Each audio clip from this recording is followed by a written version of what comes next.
Hello, and welcome to my Friday night Smackdown review.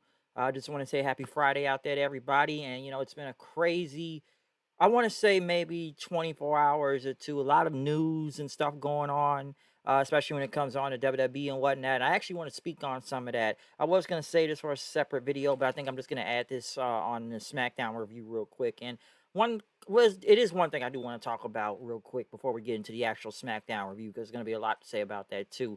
But I'm not going to go through every name right here, but it's been a lot of releases lately into NXT as of Wednesday and Thursday.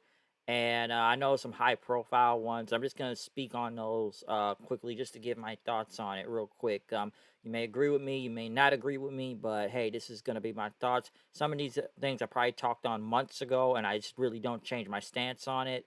One thing I will talk about first is the whole Velveteen Dream being fired.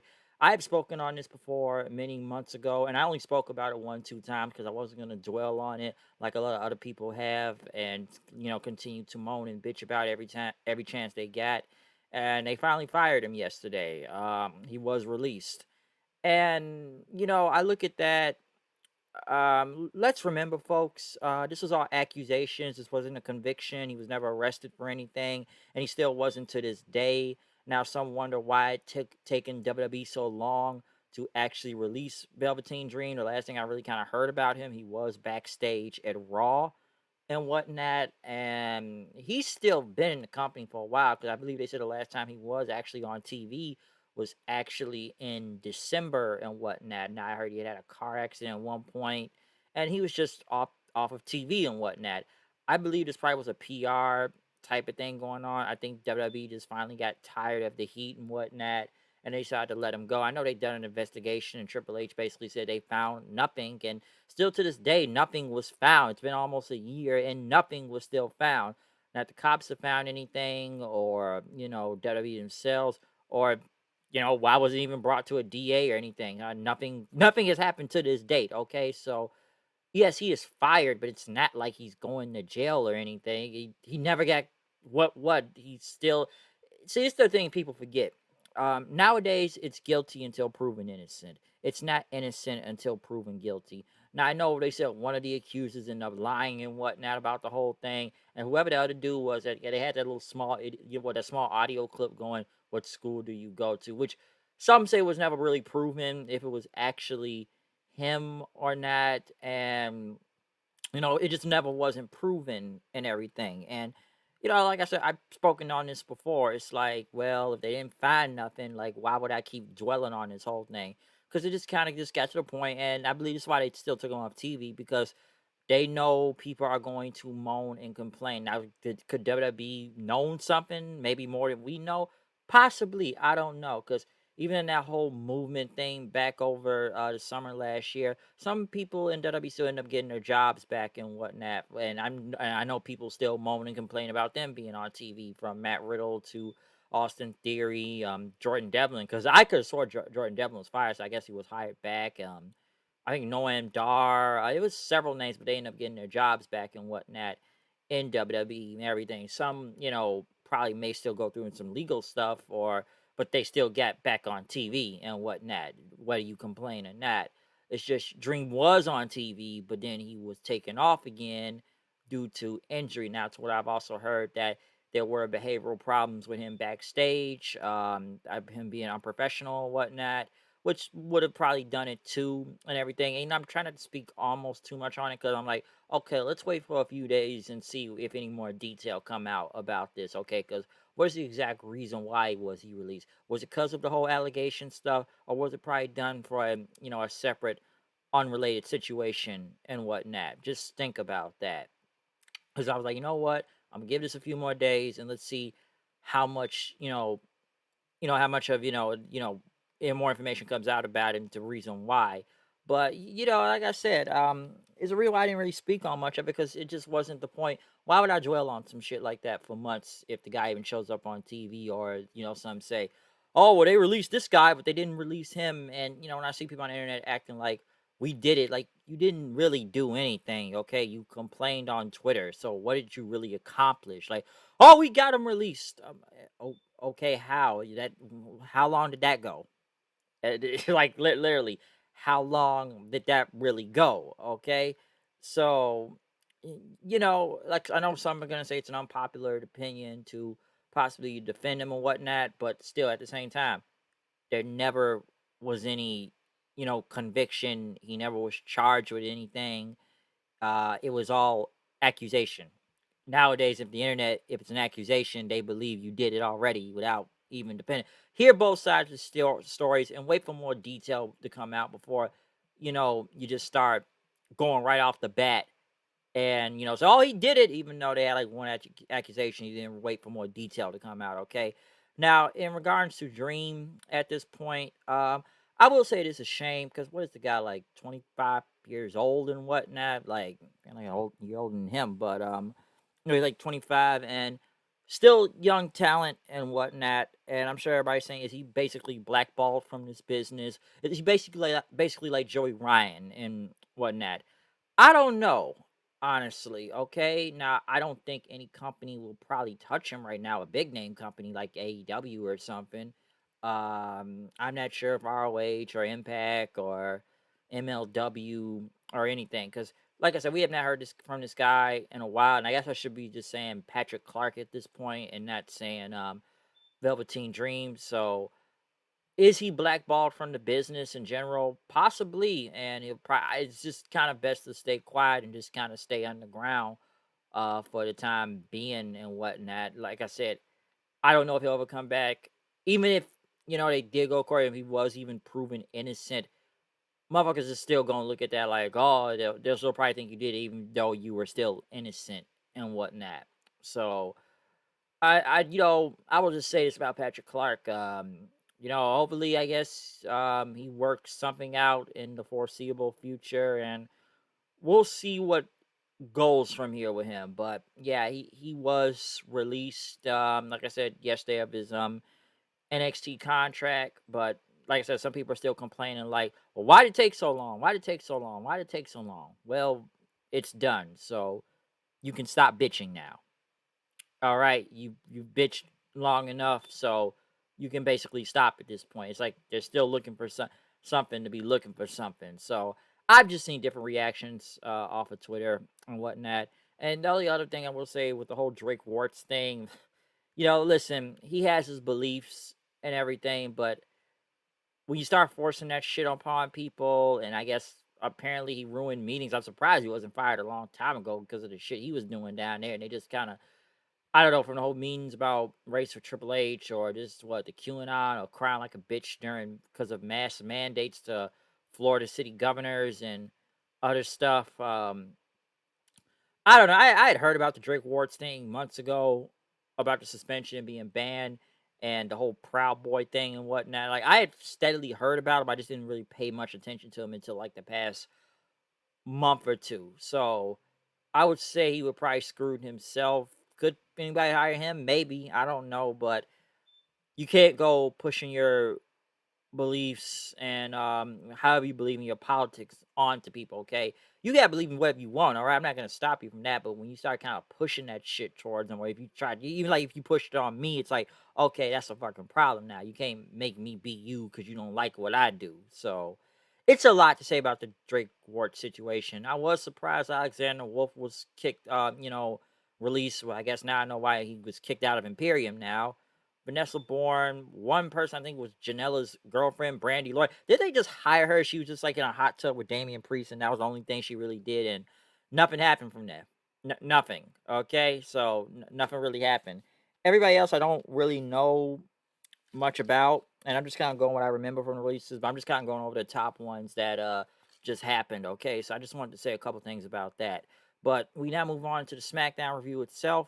We do kick off the show, which they call like a parade of champions, which they had the new tag team champions, Rey and Dominic Mysterio, Bianca Belair, the SmackDown Women's Champion, Intercontinental Champion, Apollo Crews with General Aziz out there, and the new women's tag team champions, Natalia and Tamina. And they had Sonya Deville basically hype up, well, the biggest thing saying they are leaving the Thunderdome. It was announced today that WWE will be going back on the road in July, mostly in Texas, though, which will be Raw, SmackDown, and Money in the Bank. So WWE is finally going back and inviting the fans back in, and they kind of made a big deal about it and whatnot. Okay, I will say this.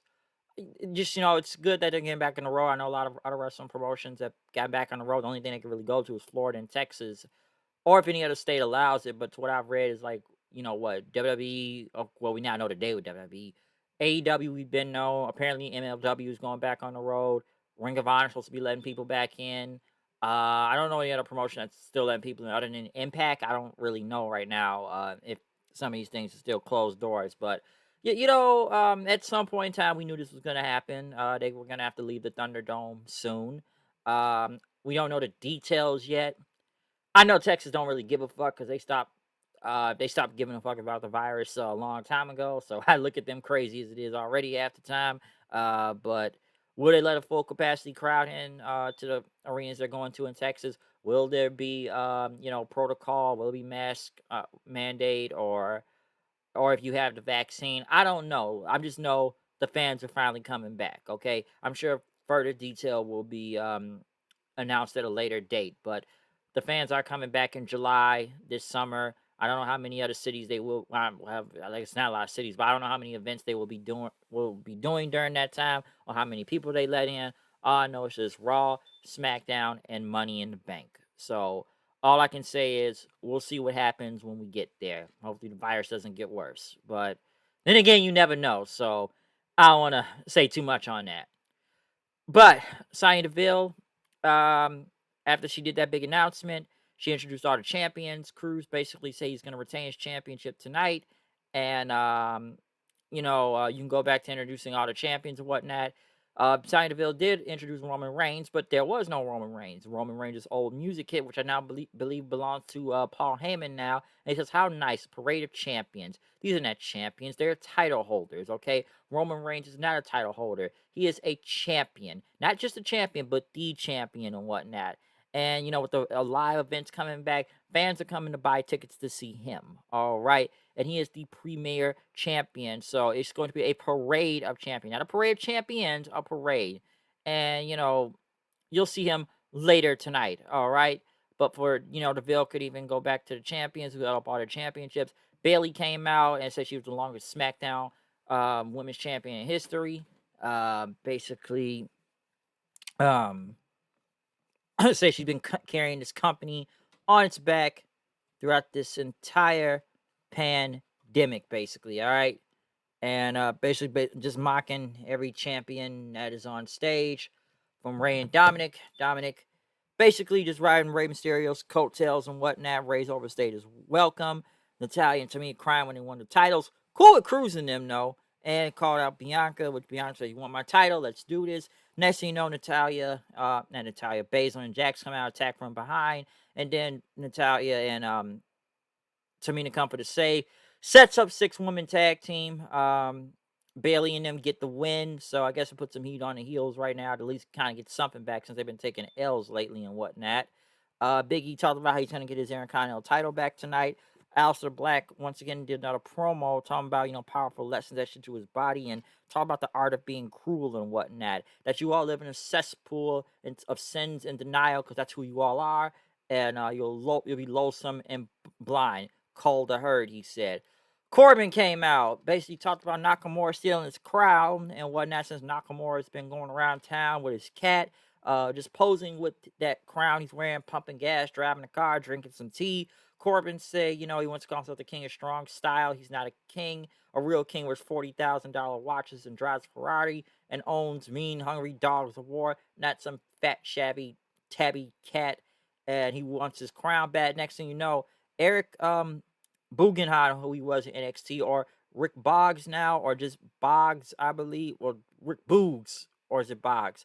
I just knew who he was. Listen, the only thing I really knew about him is that he did like a whole bunch of air guitar, like drum thing in NXT, and he was actually pretty over. I don't know why he wasn't really being used on TV that much until now. The only thing I remember him still doing NXT, where he was just kind of in the crowd during the pandemic when he was just kind of being in the the whole little crowd thing and putting the wrestlers out there, because I've only seen him on like a couple of NXT episodes, but he seemed over with the fans, and I think he was doing a little Old Spice WWE 24/7 commercials or whatnot, winning the title. But he was out there to play a guitar, which he played a guitar version of Nakamura's theme song. I gotta say, it looked really cool. Even Pat McAfee got involved. I know we've seen the whole guitar thing at WrestleMania. I still like the violin thing with Nakamura's entrance, but this still looked pretty cool too.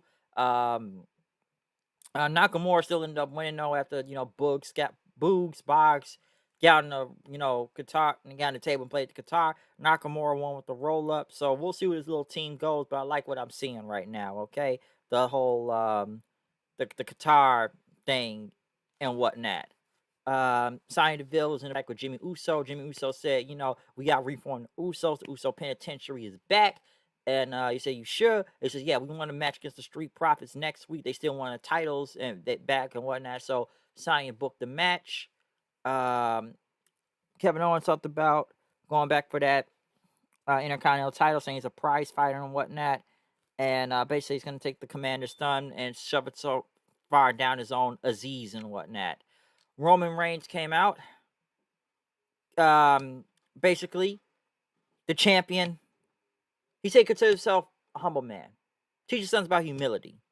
He doesn't like to brag. So instead of him bragging, you will hear his special counsel brag, Paul Heyman. And Heyman talked about how Roman Reigns has been unbeaten. He's scared to Fiend Raw. Humanized Braun Strowman. Stacked Daniel Bryan and Edge at WrestleMania. Sent Daniel Bryan retiring. Dog, what are you doing over there? Get over here. Coco. Stupid man, this dog always trying to get in something she ain't got nothing to be into. But yeah, Roman Reigns, retiring Daniel Bryan, just beating all these people that have challenged for this championship and whatnot. Even, baptized Jey Uso, and now beating Cesaro at his own game without any help. Heyman talked about, it's a career highlight for him. He's the permanent champion in WWE right now, and that he commands respect. And now he wants his cousin Jimmy Uso out here, but Cesaro came out. Basically said he was looking for Seth, but with his arm hurt right now, he said he wants to challenge Reigns again at Hell in a Cell. Seth Rollins in one of his loud suits came out then, basically jumping Cesaro several times, curb stomping him to the floor almost 2-3 times, leaving him dead. And even in the back, which Cesaro's on a stretcher, and he grabs, he says, "Why you made me do this? You made me do this. This is over for you. This is over for you." So yeah, Seth in his loud suits, still going after Cesaro out there. Rey and Dominic came out. Rude and Ziggler want their tag titles back. This whole bring your kid to work day is over. Rude went against Dominic. Dominic got the win with the 619 and the frog splash. A good win for him. Jimmy Uso tried to tell Jay, like, hey man, we back. We got the tags back. Like, you don't need Roman and whatnot. But Jay said, I gotta talk to Roman first. I owe him that. And he said, you won the Andre thing by yourself, right? So what's gonna stop you now? But Jay went to go tell Roman about it. Roman was like, we. He says, we is the right hand man and the tribal chief. Okay, we represent this family. All right. And basically hugged him and walked off after that. Street Profits said they want to smoke against the Usos next week. Sami Zayn basically talk about the conspiracies again. Everybody's in his head, but he wants his Intercontinental title back, which we had a fatal four-way, which is obviously the best match tonight. It's so much crazy stuff going on here. I can't even name everything, all right? I still like the whole German suplex into a regular suplex thing with Big E and them, and then Owens hitting a frog splash. Just crazy moves. This was a great fatal four-way match. Non-stop action and never stops and everything. But Sammy ended up hitting like one of his exploder like back suplexes onto Kevin Owens on the outside. He ran in, ended up getting hit with a Uranagi. Cruz tried to go for his angle slam. Big E got out the way. Tried the big ending on him, which he did. Aziz got involved, but Big E countered him, knocked him back into the turnbuckle. But when Big E got in the ring, the lights went off. They didn't go off, but everything went to like all white into a mist and everything in this fog. Aleister Black came in, Black Mass Big E, and Cruz still retained the Intercontinental Championship. So, didn't expect that to happen. Did not at all. So at least we now know who Cruz's first opponent is. I figured Apollo was going to win this one way or another. I actually thought Big E was going to take it back, but I figured Cruz was going to get away with this one way or another. It was going to be Aziz or some type of way he was going to walk away with that Intercontinental title. So I'm sure Big E's now going to be going against Aleister Black now. And we'll see where that's going to go with this new Aleister Black. So I am looking forward to see what's going to go on since we've seen like promos for the past 3-4 weeks now. Let's see where this goes, okay? But yeah, Apollo Crews, he still retains the Intercontinental Championship. So really good episode of SmackDown tonight, especially with the Fatal 4-Way. Of course, WWE bringing back fans in July, so expect that. Get ready to see that. The Roman Reigns stuff, of course, as usual, and Heyman kind of coming out and say, "Oh, Parade of Champions, you all are title holders. It's only one champion. It's going to be Parade of Champion." All right, so yeah, good episode of SmackDown tonight. Really enjoyable, and I liked it. So yeah. Other than that, though, like I said, I'm out here. Comment, subscribe. Oh, and I like the whole Bugs and Nakamura guitar interesting too. But yeah, comment, subscribe. Follow me on Twitter at HoodedKnight890. I'll see you guys later. Peace out.